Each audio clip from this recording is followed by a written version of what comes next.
시작하겠습니다. 연풍 선생님의 경을 해설. 오늘은 독태형 방광경의 10번째 시간입니다. 그리고 내용은 경혈 해설이고, 오늘은 혈자리는 굉장히 많습니다. 담유, 비유, 위유, 삼초유까지 하겠습니다. 자, 담유입니다.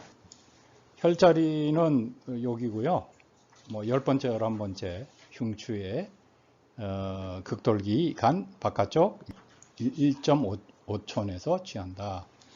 상배부 제10 극돌기 하연과 같은 높이 후정중선 바깥쪽으로 1촌 5푼 그렇게 되어 있습니다. 초과 사항인데요. 간의 병이 오래되면 담유에 나타나고 담의 병이 오래되면 간유에 나타난다. 이는 비와 위에 있어서도 마찬가지다. 그러니까 비의 병이 오래되면 윗병이 된다는 얘기죠. 그죠? 그 역도 성립한다. 그런 얘기입니다. 음경과 양경이므로 음경의 병이 달아나면 양경으로 도망가기 때문이다. 비위를 자주 하라. 비보다 위에 현저한 반응이 나타나게 되면 대개 중증이 된다. 자, 그 다음에 비유입니다. 그렇게 해서 담유는 허무하게 끝나고 11번째, 12번째, 북신에는 11번째 극돌기 간 바깥쪽으로 1촌 5푼에서 취한다. 여기요. 요번에는 맞죠? 네, 맞습니다. 그리고 WHO는 상배부 제11 흉추 극돌기 하연과 같은 높이 후정중선 바깥쪽으로 1촌 5푼. 비유는 적중 양방 1.5촌 그런 얘기죠. 주치입니다. 비유는 실로 비장을 치료하는 데 중요한 혈자리다. 비기허, 비양허 그리고 비장에 습담사열, 어혈이 있는 경우에는 이곳에 사법침이 필요하다. 또 청열해독침에서 중심이 되는 혈자리이기도 하다. 비유와 위유가 같은 듯 하나 위유는 공간적 지배가 강한 혈자리로서 상반신의 좌우를 지배한다. 그러니까 공간적 지배가 강한 자리다. 여기는 위기와도 관련이 있는 곳으로 중병에는 비유와 위유를 잘 관찰해야 한다. 그러니까 여기 그 전체적인 기의 그 소스니까, 에너지 소스니까 잘 살펴봐야 된다. 제일 중요하다. 그런 얘기입니다. 응용입니다. C형 간염은 간암으로 전화하는 것으로 알려져 있다. 내게 치료받으러 온 환자 가운데 C형 간염에 걸린 지 2년 이상이 지났는데도 간장암으로 전화하지 않는 사례가 있다. 이런 경우 간유, 비유의 사기를 털어 없애야 한다. 그러니까 치료를 받았기 때문에 2년 이상 됐는데도 간장암으로 전화하지 않는 사례가 있다. 그런 얘기입니다. 북신에는 전통적으로 기체병리서를 바탕으로 합곡에 일침하는 등 사법을 쓴다. 최근에는 많아도 침은 4개이나 통상 서너 개로 써서 이러한 질환을 치료한다. 그러니까 4개 이내로 써서 이러한 질환을 대처한다. 서양의학에서는 광경변도 중증 질환으로 취급한다.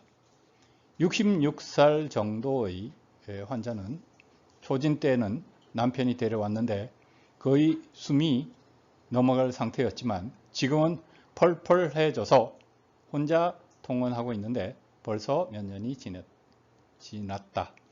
재미있는 것은 혈액 검사를 하면 결코 검사 결과는 좋지 않다는 사실이다. 검사 결과는 좋지 않지만 나름 균형이 잡혀서 건강해진 것이다. 이렇게 간유, 담유, 비유 등은 정기를 보호하는 곳이기도 하지만 사기를 걷어내는 중요한 혈자리이기도 하다. 따라서 이들 오장유혈을 제대로 진단하는 것은 매우 중요하며 그 궁극이 체표관찰이다.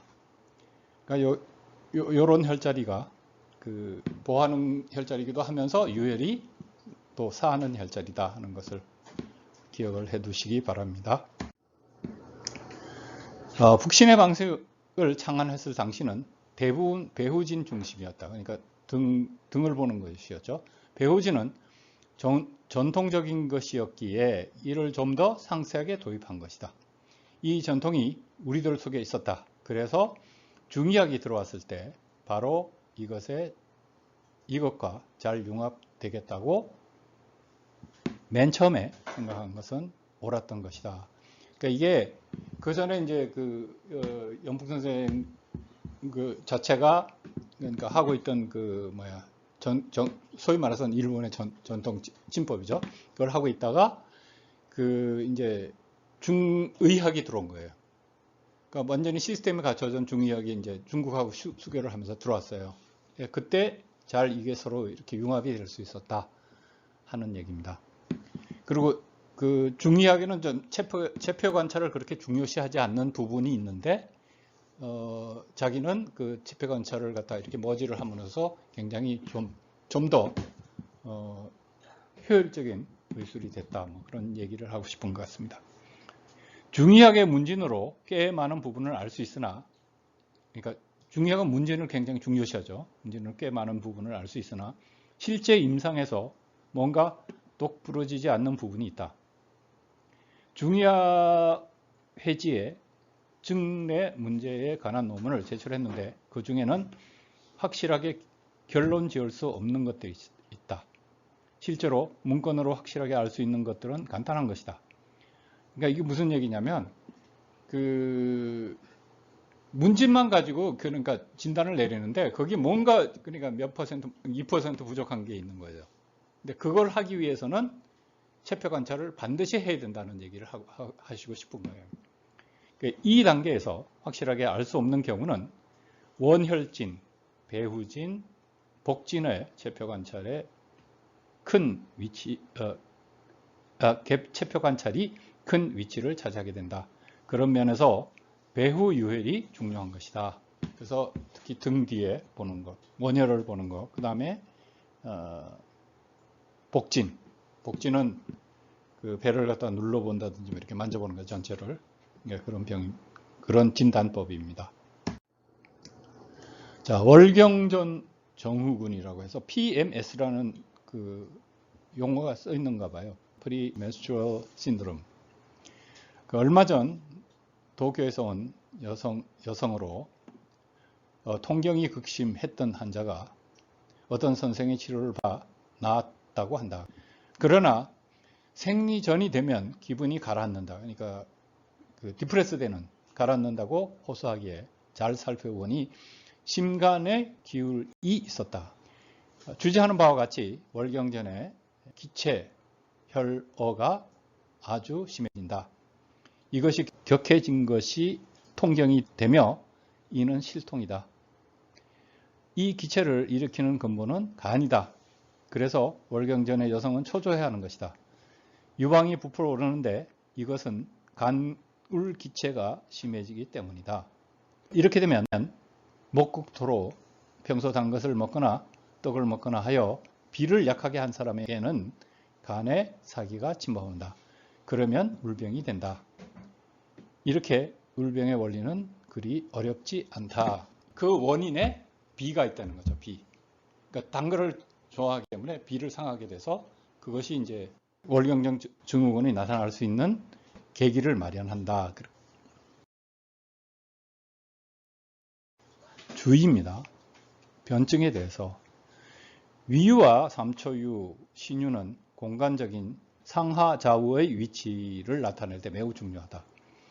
대맥이 포함되어 있다는 점에서도 중시되는 것이다. 위유, 삼초유, 신유라 할 정도이니 당연히 비, 삼초, 신과 관련되는 혈자리인데 동시에 간담도 주체하는 곳이기도 하므로 편리하다는 이유만으로 쓰게 되면 변증이 불명확해져 고쳐져도 무엇 때문에 나왔는지 모르게 된다.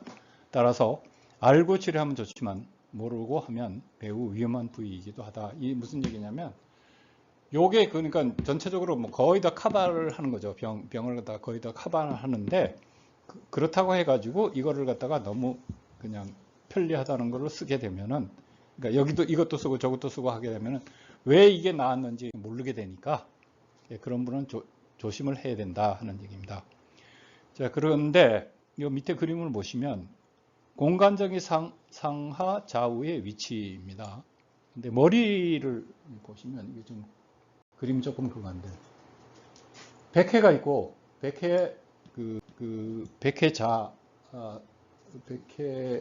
백회 여러 가지 요렇게 8군데 자리가 있어요. 예? 그러면 여기 백회 그러니까 이게 백회 좌고 우고 백회 좌고 그다음에 백회 중앙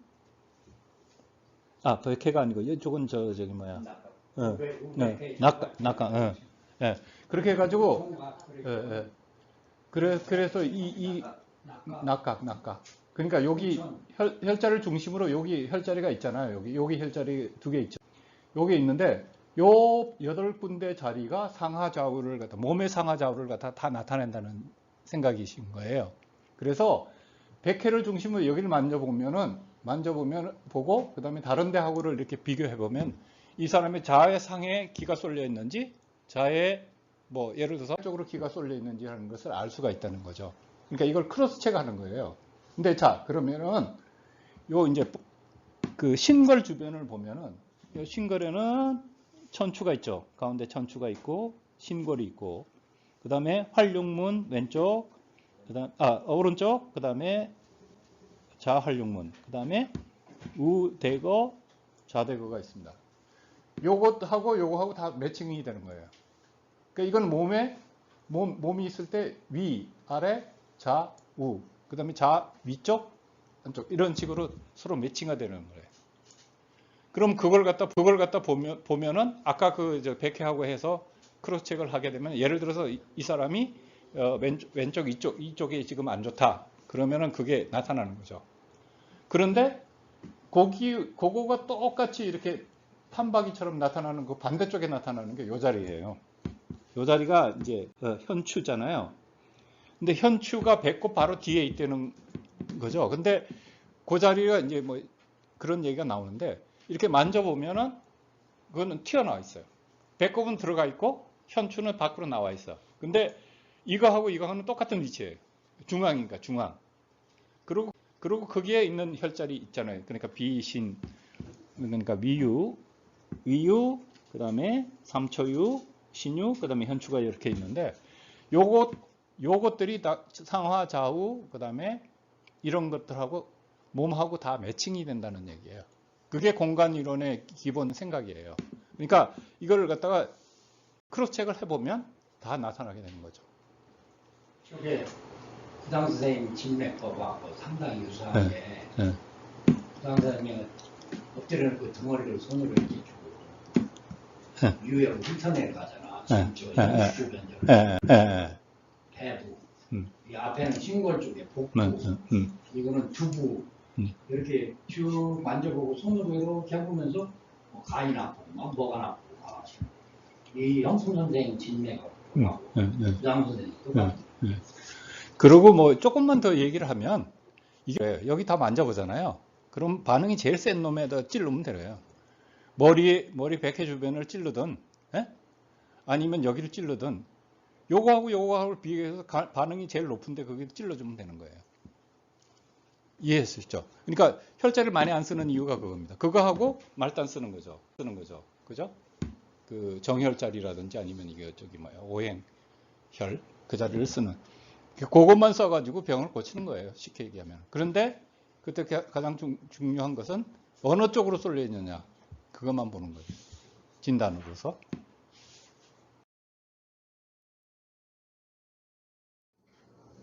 자, 그 다음에 위유입니다. 위유. 12흉추, 그 다음에 제1요추, 극돌기, 외방, 1,5분에서 지한다. 북신해. 그 다음에 상배부, 제12, 흉추 극돌기 하연과 같은 높이고 후 정중앙선 외방 1,5푼입니다. 그래서 특기사항입니다. 공간론 조금 이어지고 있는데, 공간론은 위유는 비유와 같은 작용을 한다. 북신에서 말하는 위유, 삼초유, 신유라는 각별한 혈자리를 알아본다. 비위의 유, 삼초의 유, 그리고 신의 유라는 의미와 함께 공간을 지배하는 중요한 혈자리다. 조경명 위경의 활용문, 전추, 그 다음에 대거와 동격의 의미를 가진다. 조금 전에 그 그림에서 설명한 것 같습니다. 이를 경략적으로 말하면 족타형경에 있는 것은 틀림없으나 동시에 대맥의 흐름이라는 것이 나의 임상적인 견해다. 그러니까 여기 대맥이, 중요한 대맥이 있다는 거죠. 그래서 그걸 갖다가 이제 컨트롤 함으로써 병을 고치는 거죠. 자, 배에 조금 전에 그 그림 다시 보였습니다. 이거는 이제 배고, 그 다음에 등이고. 그런데 배에 활력문, 전추, 대거, 그 다음에 등에 위유, 삼초유, 신유. 근데 위유는 천인지, 천인지의 천인 상초를, 그 다음에 삼초유는 천인지의 인인 중초를, 신유는 천인지의 지인 하초를 지배한다. 그러니까 이게 사실은 전부인 거예요. 그러니까 천지인을 지배하는데, 그러니까 상하, 중하를 갖다 지배하는데, 천지인을 지배하는데 이 세 가지를 보는 거예요. 이들은 상하로 천지의 교류, 즉 자연계의 천지의 교류와 같이 하에 이상이 있는 경우는 상에 이상이 나타나는 경우도 있고, 상에 이상이 있는 경우에 하에 나타나는 경우도 있고, 상에 이상 나타나는 경우도 있고, 그러니까 상에 나타나는 경우도 있다. 이는 반응을 잘 살펴 정해야 한다. 그러니까 어느 쪽으로 나타나는지를 살펴야 된다. 또 이 위유, 삼초유, 신유가 기경인 대맥의 지배에 있다고 보면 우리가 모두가 간담에 관여한다고 볼 수 있다. 간담에 관여한다고 볼 수 있다. 이 부분은 특히 중요한 점인데, 혈명에 각 장부에 이름이 붙어 있다는 것이다. 유혈이 그렇다는 얘기죠. 위의 부, 그 다음에 삼초의 부, 그리고 신의 장을 지배할 뿐만 아니라 그 공간도 지배한다. 더구나 담간 경락과도 밀접한 관계에 있다 하니 대단한 장소가 아닌가, 이 자리들이, 그런 얘기죠. 그 중에서도 특히 삼초유와 신유는 표리 일체를 제대로 이루고 있는 혈자리다. 이를 삼초론으로 말하면 중초의 비위와 하초의 신을 타원형의 두 초점으로 하여 타원을 그렸을 때 타원의 원주가 삼초이다. 이는 유혈로서 잘 나타나 있다. 요거는 이 말을 갖다가 그림으로 그린 겁니다. 그러니까 여기 삼초가 있잖아요.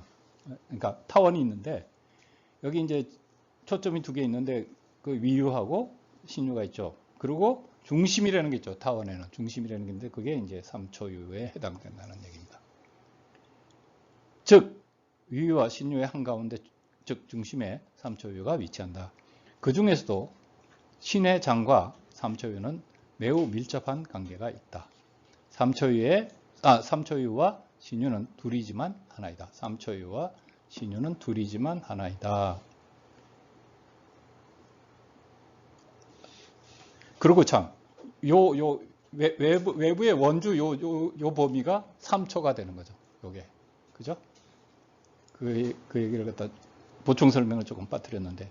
그러니까 이게 3초고, 그 3초유 안에 위유, 그러니까 있고, 그 중심에 3초유가 있고, 그리고 거기에 이 타원 안에 두 초점에 위유와 신유가 있다. 이런 생각인 거죠. 예를 들어 신음어의 경우 대부분 자신유나 좌삼초유가 허가된다. 신양허의 경우는 대부분 우신유나 우삼초유가 허이다. 일반적으로 그렇게 말할 수 있다. 그러나 특수한 예로 반대로 나타나는 경우도 있으므로 언제나 이해 구애받아서는 안 된다. 자, 요거는 좀 중요한 얘기죠, 그죠? 신음어와 신양어를 어떻게 구별하느냐는 거죠. 그러면 신유와 삼초유를 보는데 왼쪽으로 나타나는 거는 신음어고 오른쪽에 허가 나타나는 것은 신양허다. 그런 얘기입니다. 요거는 기억을 해두시면 편리하실 것 같습니다. 여기다라고 할 경우에 신음어가 중심인지 신양어가 인지 살펴야 한다. 나이가 들어가면 양쪽의 신의 음과 양이 모두 허해지는데 어느 쪽이 허인지는 혈자리의 반응을 봐서 알 수 있으며 그것은 상당히 높은 확률로 말할 수 있다. 때문에 노인이라도 저녁이 되면 열이 난다, 손바닥이 화끈거린다, 입이 자주 마른다, 혀가 홍설무태인 경우에는 역으로 신허인 환자라고 진단하라. 그렇죠? 그러니까 이거 열이 나 있는 상황이지만 허열이죠. 그죠? 신허의 허열이 됩니다. 좌우 신유, 그 다음에 좌우 삼초유의 반응을 살펴보라. 대부분 자가 허이다. 그리고 말단의 태계와 조해 등은 대개 같은 쪽에 나타난다.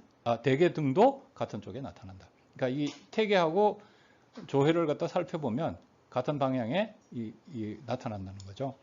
그래서 음어의 경우는 좌측에, 양어의 경우는 우측에 쏠려 있다. 요거를 기억을 해 주시기 바랍니다. 자, 자침입니다.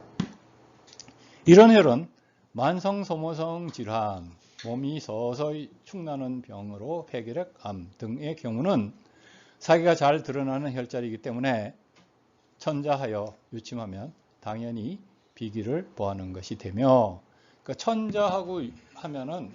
천자를 하고 유침을 하면은 보가 됩니다. 한번 해보시죠. 그래서 얕게 찔러가지고 내버려 둬서 그럼 따뜻해지는지 보가 되는지 한번 테스트 해보십시오. 더 깊이 찔러 들어가면 기체는 물론 습담, 어혈, 사혈에도 효과가 있다. 굵기는 8번 0.32mm 침이고 1촌에서 1.5촌 정도 깊이로 자침한다. 위유는 경우에 따라 2촌 깊이까지 자침하지 않으면 안 되는 것도 있으나 대체로 1촌 5푼 정도이다.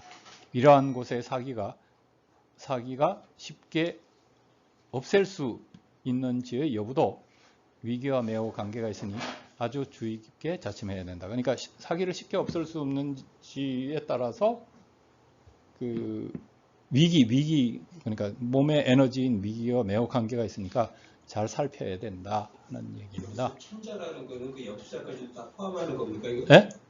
역시자까지 다 포함하는. 그렇죠. 근데 아니 그냥 직자를 하더라도 직자를 해도 얕게 이렇게 하면, 근데 제일 좋은 거는 근데 행자하는 게 더 좋은 것 같아요. 그런데 약하게 이렇게 해도 열감이 느껴져요. 그건 한번 조용한 때 한번 해보세요. 그렇게 해가지고 좀 기량을 좀 올리면 좋을 것 같습니다. 그러니까 보침이 좀 어려우니까 보침은 연습을 좀 하세요.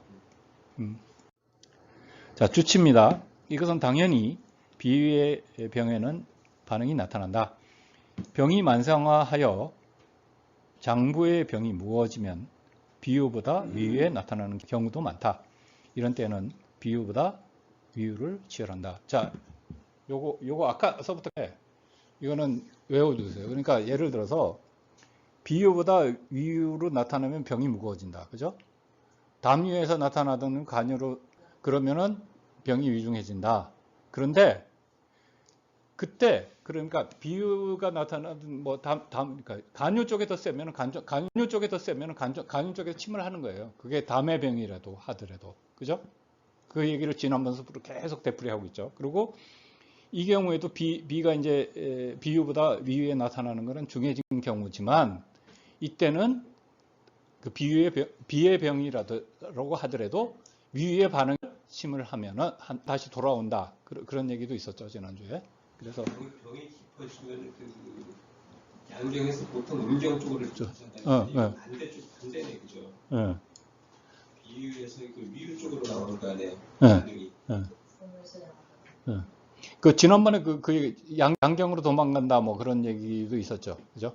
어쨌든 뭐 그런 거니까 그 뭐 그렇게 복잡하게 그렇게 생각하는 것보다, 그러니까 그 혈자리를 봐가지고 그 중에서 제일 그러니까 반응이 센 자리, 그러니까 왼쪽이냐 오른쪽이냐 거기에다가 뭐 허냐 실이냐 그걸 갖다가 찾아내서 거기에다 침을 하면은 병은 고쳐진다. 뭐 그런 심플하게 생각하시면 될 것 같아요. 자, 암입니다. 암. 만성 소모성 질환 중에 전형적인 것은 암이다. 위유의 표면은 지만 심재부는 매우 단단하다. 그러니까 이게 그 유혈 쪽의 표면은 좀 이완돼, 그러니까 물렁하지만 안쪽으로 이렇게 단단한 게 느껴진다는 얘기죠. 이 단단한 것이 쉽게 없어지지 않는 경우는 만성소모성 질환, 특히 암을 중심으로 하는 악성 종양이 발생할 가능성이 커진다. 그러니까 아직은 암이라고 하더라도 이렇게 변화하는 거면은 단단해지는 게 없어지지 않는, 치료를 했는데 안 없어진다면 암으로 발병할 가능성이 높아진다 하는 얘기입니다. 간유, 담유와 함께 이러한 현상이 일어난다. 간유, 담유하고 전부 합쳐서 한꺼번에 같이 이와 같은 현상이 일어난다. 또는 태백과 공손혈이 이어져 버린다. 그러니까 태백하고 공손이 쭉 이어져 버리는 거예요. 그러니까 경계가 없어져 버리는 거예요. 혈자리에 경계가 없어진다. 그런 것들이 암으로 발병하기 쉬운 그런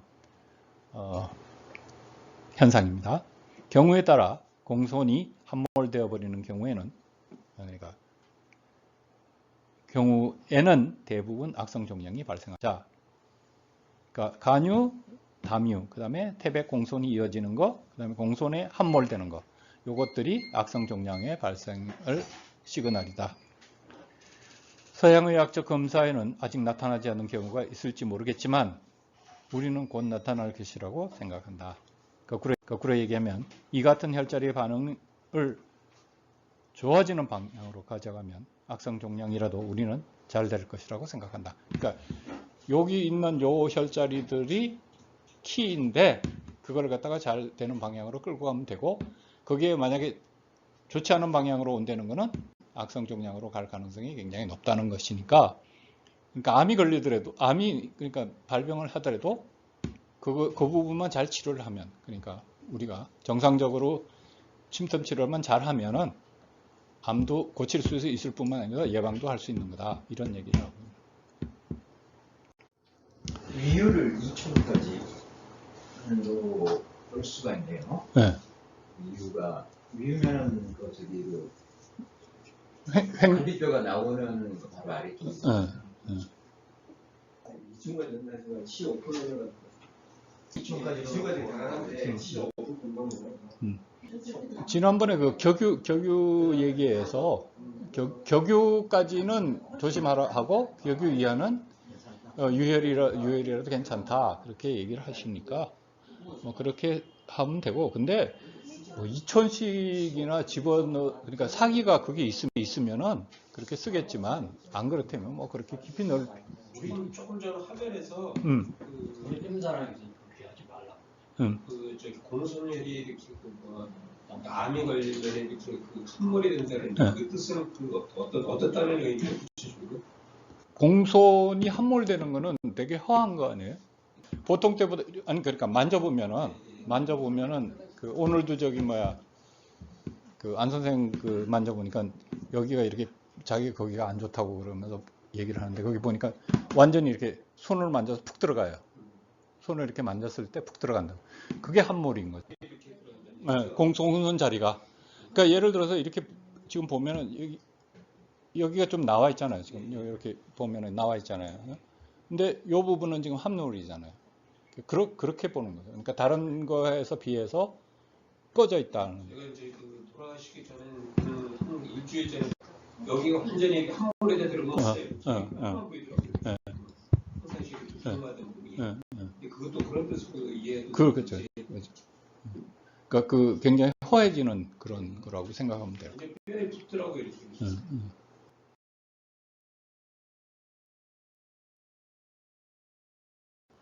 신부전입니다. 신부전. 이거는 뭐 전에도 한번 나온 것 같은데 최근에는 크레아티닌 CREA 농도가 11에서 11을 넘는 소위 신부전증 환자도 태백과 공손이 이어져 있었다. 위유에도 대단한 경혈 반응이 있어서 그 자리에 뜸을 떴으나 전혀 발적하지 않았다. 이 발적이 중요하다고 말씀드렸죠. 색깔이 전혀 그러니까 빨갛게 안 되는 거죠. 그리고 이게 크레아티닌이 이게 이제 신장에 하는 기능을 갖다 나타내는 수치인데 11이 넘으면 엄청나게 심각합니다. 근데 이 사람한테 이제 뜸을 떠봤어요. 그러니까 비유하고 위유에다가 뜸을 떴는데 전혀 발작하지 않았다. 서양의학이라면 인공투석을 고려할 것이지만 맥은 분명히 상맥이 아니었다. 그러니까 상맥이라는 건 열이 있는 건 아니었다. 내가 밀고 있는 위기의 맥진으로도 이 사람이 위기의 맥진이라는 걸 갖다가 주장을 하고 있습니다. 근데 보통 진맥이에요. 형급이 그다지 심하지 않았다. 또 설진에서도 별로 역정이 나타나지 않았다. 지난번에 순과 역에 대해서 잠깐 설명을 했는데 역이라는 거는 이제 예후가 점점 나빠지고 있는 걸 갖다 역정이라고 그러죠. 그리고 순은 예후가 점점 좋아지고 있는 걸 순이라고 합니다. 당연히 이처럼 크레아티닌 농도가 10 이상이 되면 몸에서 오줌 냄새가 나고 경우에 따라서는 구취에서도 오줌 냄새가 난다고 하네요. 그리고 그 사람이 입고 있는 잠옷이나 침대 부근은 당연히 오줌 냄새가 난다. 이러한 상황이라고 하더라도 위에 적절하게 침이나 뜸을 뜨는 등 적당하고 올바른 치료는 오줌은 별로 변하지 않으나 오줌이 별로 변하지 않는 얘기는 무슨 얘기냐면 재미있는 것은 중증인 신장의 병일수록 깨끗한 오줌은 잘 나오지만 짙은 오줌은 나오지 않는다는 사실이다. 이것도 상식으로 알아두시면 좋겠죠. 그래서 냄새가 심한 대변이 꽤 많이 나왔다고 말하기 시작하면 이긴 싸움이라고 생각해도 된다. 그러니까 이 사람이 계속 치료를 받다가 어느 날 그러니까 심한 대변, 냄새가 심하게 나는 대변이 꽤 나왔다. 그거는 조금 뒤에 설명에 나오니까 숙변은 아닙니다. 그렇게 되면 입에서 오줌 냄새가 사라지게 된다. 그리고 환자의 가족들도 침대나 잠옷에서 냄새가 사라지기 시작했다고 말한다. 그러면 재미있는 결과가 나온다. 혈액검사의 결과도 변할 것으로 생각한다. 아직은 안 변했어요. 그러니까 변할 것으로 생각한다. 사람의 몸은 신장이 나쁘다 하여 금방 신장이니까 모든 게 끝장이다. 같은 일은 일어나지 않는다. 진정으로 그렇다. 그렇죠? 그래서 의사들은 단정을 하잖아요. 당신 3개월이야. 어떻게 이렇게 하는데 그게 아니다. 요 부분이 굉장히 중요한 것 같아요. 그러니까 그런 환자가 그런 마음을 가지게 되면은 또 찬스가 많잖아요. 그죠? 그렇게 생각을 합니다. 자, 마나카 노부오라는 사람이 있는데 재미있는 치료를 생각해냈다. 하나는 급성 신부전을 일으킨 경우에 파두라는 약제를 씁니다. 근데 이게는 이제 준하제라고 되어 있죠. 준하라는 건 맹렬한 설사를 갖다 일으키는 약입니다. 네? 위험한 약입니다. 예, 맞습니다. 중심으로 하여 자원이라는 한약재를 쓰는데 이 자원도 비슷한 그런 약입니다. 그래서 쉽게 해서 이런 약을 쓰는 것은 격한 합법인 이 수를 쓰면 대변이 많이 나와 일시적으로 대장으로 하여금 신장의 기능을 대신할 수 있다고 했다. 그러니까 여기 이렇게 쌓여 있는 것들 있잖아요. 아까 지금 조금 전에 그 얘기해. 숙변이라기보다 이제 필터링이 안 돼 있는 그런 것들을 확 썰어내 버리면서 그 신장에서 하는 것과 똑같이 그러니까 살을 함으로써 그러니까 신장과 같은 그런 역할을 해준다는 거죠. 밖으로 전부 노폐물을 갖다 다 밖으로 내보내는 그런 작용을 하는데 거기에 그러니까 이거 뭐 무지무지하게 설사를 잘하는 그러니까 약재를 쓴다. 근데 이것은 매우 중요한 발상이며 심장에 있어서도 그렇다. 심장도 그러니까 장에 있는 거를 갖다 확 쏟아내면은 좋아진다. 그러니까 뭐 오줌을 많이 누는 것도 한 가지고 그 대변을 많이 누는 것도 한 가지고 그렇게 해서 다 살을 하면은 좋아진다 이런 얘기입니다. 관상동맥 3개 중 2개가 거의 막혀버린 중증 환자가 있다. 나머지 하나도 곧 막힐 것이고 심근의 3분의 2가 죽었다고 한다. 그런데 신기하게도 그는 지금도 교토에서 매일 통원, 그러니까 전철로 교토에서 여기까지 오려면 편도 1시간 정도 걸립니다. 하고 있고 통원하고 있고 아침 저녁으로 1시간 15분 정도 산책을 하여도 아무렇지도 않으며 노래방에서 10곡 정도는 부를 수 있다고 한다. 그러니까 사실 관상동맥 3개 중에 2개는 막혀버렸고 그 다음에 뭐 심근이 3분의 2면 거의 그러니까 심장의 펑션을 안 하는 걸로 봐야죠. 그런데 이제 치료를 받고 난 다음부터는 이 사람도 자주 등장합니다. 자주 등장하는데 이 정도로 그러니까 건강한 사람처럼 할 수 있게 되었다. 근데 서양의학에서 말하는 대로 한 장기만 보면 큰일 난 것이지만 사람의 생체라는 것은 쪼개 부분적일 수 없다는 동양의학의 발상으로 하면 여기에서도 매우 다른 결과가 나온다는 것이다. 따라서 침뜸이나 동양의학을 행하는 입장이 여러 가지 있을 것으로 생각하나 서양의학의 입장에서만 진료를 하면 언제까지나 서양의학의 영역을 결코 벗어날 수 없다. 즉 서양의학의 의학법칙은 적용하지만 동양의학적 의학법칙은 적용하지 않는다.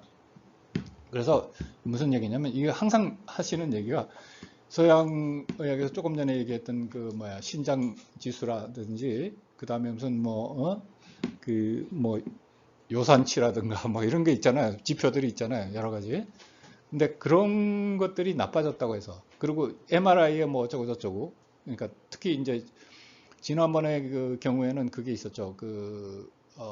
치매인데 MRI에 뇌가 슈링크돼 있는 것이 찍혔는데 침뜸을 잘하니까 좀 돌아왔다. 정상으로 돌아와서 생활을 하고 있다라는 얘기도 나왔었잖아요. 그러니까 서양의학의 툴로 봐가지고 해서는 이게 장기가 벌써 멀펑션을 하면은 그 사람은 죽은 거죠. 근데 동양의학적으로 보면 그게 아니라는 거죠. 그러니까 나머지 전체적인 밸런스가 어느 정도 아직도 유지가 되고 있으면 사람의 몸이라는 거는 그냥 그런 상태로 그러니까 몸에 서양학적인 결함을 가지고 있는 상태로 그냥 건강하게 살아나갈 수 있다 하는 것이 동양의학의 기본적인 어떤 사상이라 그럴까? 철학이라고 본인은 생각하고 있는 건 주장하고 계신 거예요. 네, 그런 식의 이해를 하시면 됩니다.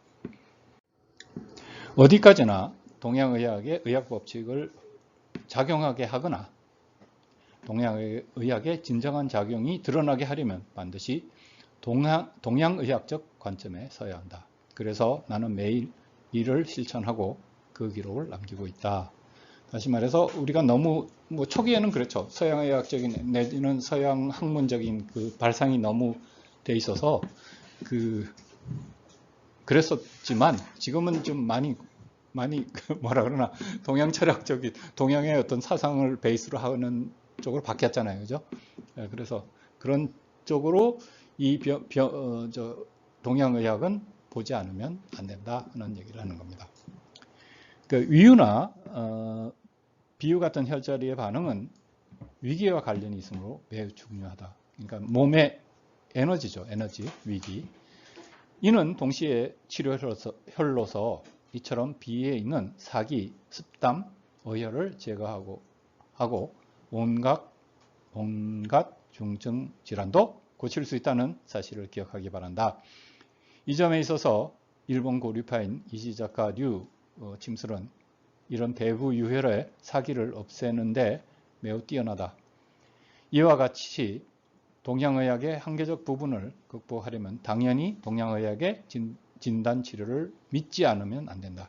실제로 서양의학의 입장에서만 보면 우리의 치료는 매우 위태로워 보일 것이다. 그래도 나는 맥을 보고 혈을 보고 그리고 기색을 보고 체피 관찰을 하면서 여러 가지 난병을 고치고 있다. 그 실태는 다른 기회에 보고하겠다. 그래서 뭐 본인이 얘기하고 지금 하고 있는 얘기들을 갖다가 설명을 했습니다. 자, 간유 담요의 반응과 겹친 경우입니다. 그러니까 이 위유 비유가 간유 담요와 반응과 겹치는 경우입니다. 위유가 간유 담요와 겹쳐서 혈자리가 나타나는 경우 중증 만성 소모성 질환을 앓는 일이 많고, 그러니까 이렇게 되면, 그죠? 아까 함께 하라는 얘기가 있었는데, 이렇게 되면은 그 소모성 암이라든가 그런 그 중환병을 앓는 일이 많고, 또 급성에서는 심장 발작을 일으키거나 뇌경색 같은 위험한 질환에 빠진다는 것을 말해둔다. 이거 꼭 기억을 하십시오. 그러니까 요렇게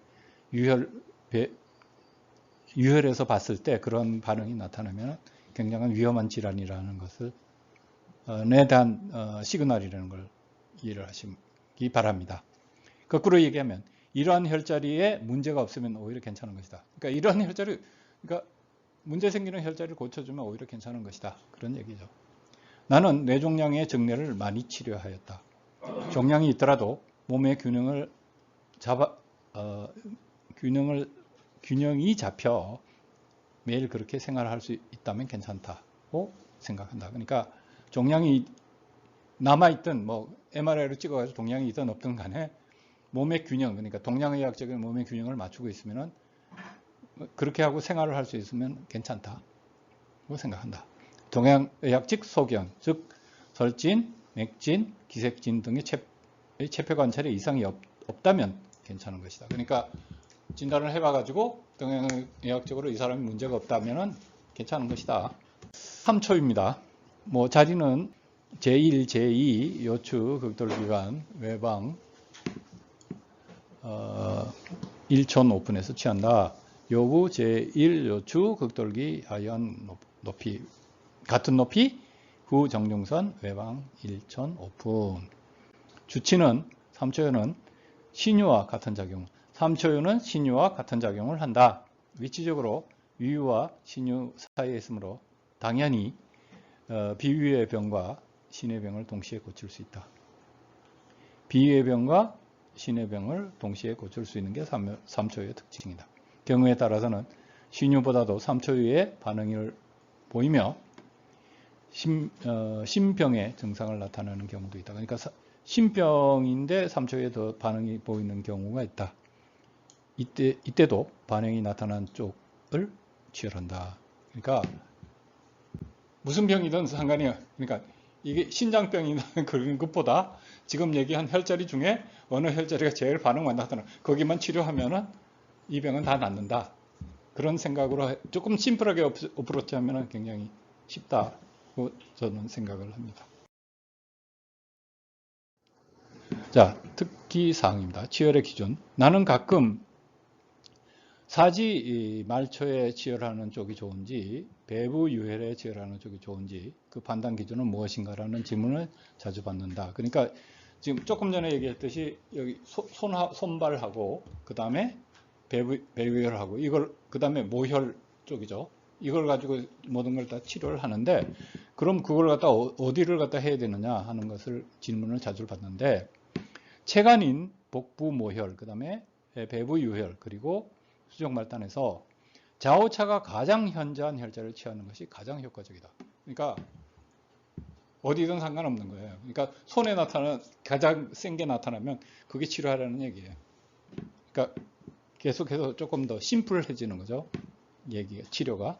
예를 들어 비유의 관계라면 비경, 위경, 원혈, 정혈, 배부 유혈, 그다음에 배부 유혈의 비유, 위유, 그리고 복부 모혈의 장문에서 그 좌우차가 가장 현저한 혈을 취한다. 그렇죠? 다시 한번 얘기하면 비위 관계인데 그러니까 비경하고 위경의 원혈, 그 다음에 정혈, 그리고 배부 유혈, 비유, 위유, 그 다음에 복부의 모혈. 요것만 가지고 치료가 된다는 얘기죠. 거꾸로 얘기하면 이 얘기는 그죠? 그런 식으로 이해를 하면 될 것 같습니다.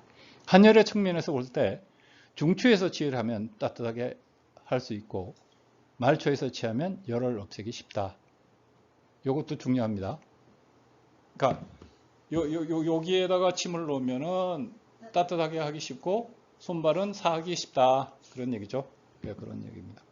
혈자리를 기준으로 취하는 기준은 그 사람의 노동의 성격에 있다는 점도 점은 이전에도 말했다.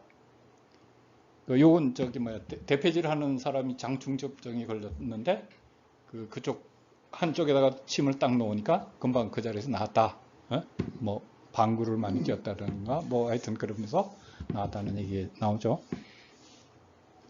삼초유 신유는 신장에 이상이 있을 때 취하는 혈자리며 비위의 병과 신의 병이 삼초유의 반응으로 나타날 때는 삼초유를 취한다. 조금 전에 얘기 다시 되풀이되는 겁니다. 위기의 유무, 특히 전기가 약해진 환자의 이러한 혈자리에 뜸을 떴을 때 발적하는지의 여부가 매우 중요하다. 서서히라도 발적하면 다행이지만 전혀 반응이 나타나지 않고 맥도 변화하지 않으면 매우 위험한 상태이다. 그러니까 뜸을 떴는데 전혀 색깔이 안 변해요. 네? 침을 놨는데도 색깔이 안 변해요. 발적이죠. 안 하면은 이건 굉장히 위험한 상황입니다. 예. 크레아티닌 수치가 5 내지 6이라고 해도 오히려 나는 건드리지 않는다.